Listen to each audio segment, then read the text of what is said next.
Hi guys, Brian from Boas here. If you've been following the channel, you know about 6 months ago I got a pair of snakes that I had wanted for many decades, and that of course is my Sri Lankan pythons, Python malaris pimbora, or some just consider them a variant of Python malaris. And I'd been wanting these animals for so long, since I was a kid, and they're just so hard to get, but I was really lucky to get this beautiful pair. And today I wanted to give you guys an update video, since some of you have been asking about them. And they are growing quite a bit faster than my Boas, so I want to get them on camera, just, you know, as far as a record. But these guys are now about 10 months old. This is the female, and I would say they're about 6 feet long. You know, definitely they're growing much faster than my Boas. This would be the size of probably a 4-year-old true red tail of most types. And many of my adult Boas are no bigger than this. Of course, my dwarf Boas are quite a bit smaller, but even my adult true red tails, this is about the size that a lot of them are. And these pythons are not even a year old. But they're doing really well. I really still love them. And I kept only Boas for so long. It was great to add a pair of animals to the collection that aren't Boas. I love pythons too. I love pretty much all snakes, but decided to just keep the Boas and specialize on them for quite a while. But you can see the female, her colors seem to be getting brighter. She's got this beautiful pinkish orange head, and the markings seem to be getting more contrasty. But right now they're eating, I'm feeding them about once a week, which is more than I feed my Boas. But it seems to be a good food rate of feeding for them, because they're not growing super fast, but they're growing quite a bit faster than my Boas. And I did have a Burmese python many decades ago that I fed sometimes 3 times a week, you know, as a teenager with the big snake. Thought it was cool that my python was growing so fast.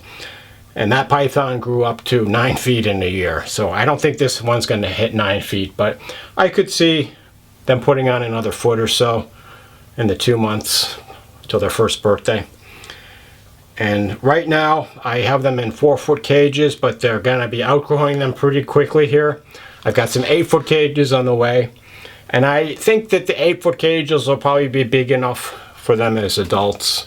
That's what I have. I have my adult Indian python in an 8-foot cage, so I think these guys will be good. And I would say they're probably gonna get to be in the neighborhood of 10 to 12 feet.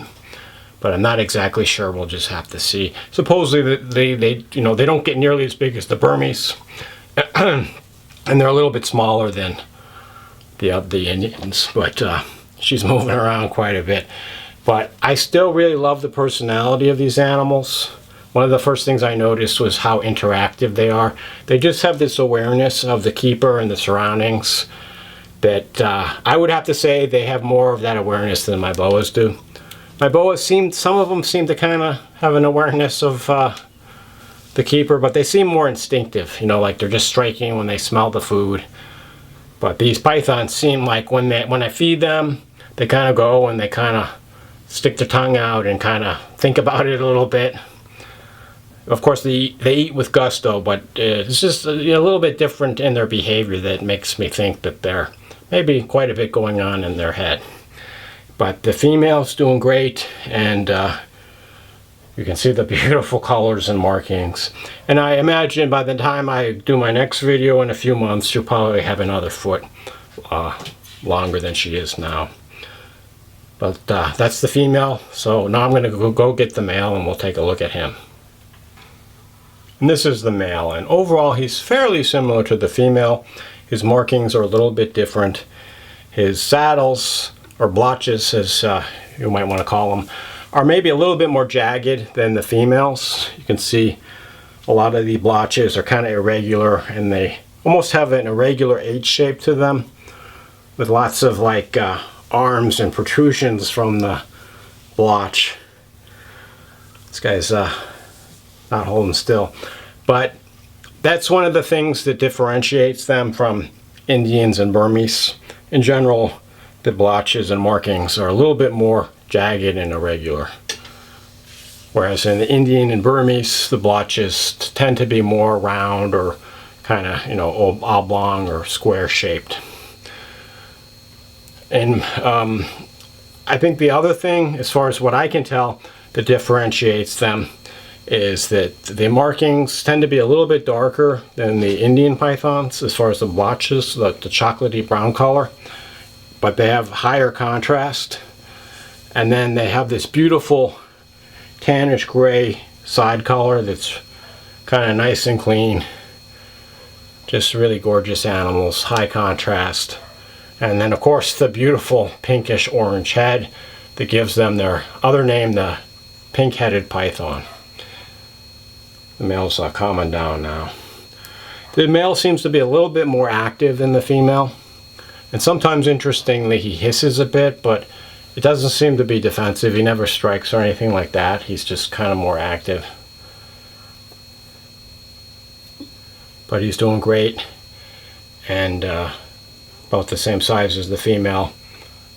And I'm keeping him basically the same way as the female.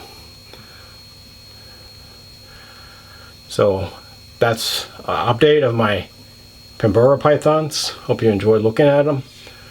And stay tuned. In the future I'll get them out again. And who knows how big they will be by the end of next year. They might be too big for me to hold up with two arms like this. I might need a helper just to have them on camera. Anyway, hope you enjoyed looking at them. Thanks for watching, and shoot me any questions you might have. Enjoy your pythons.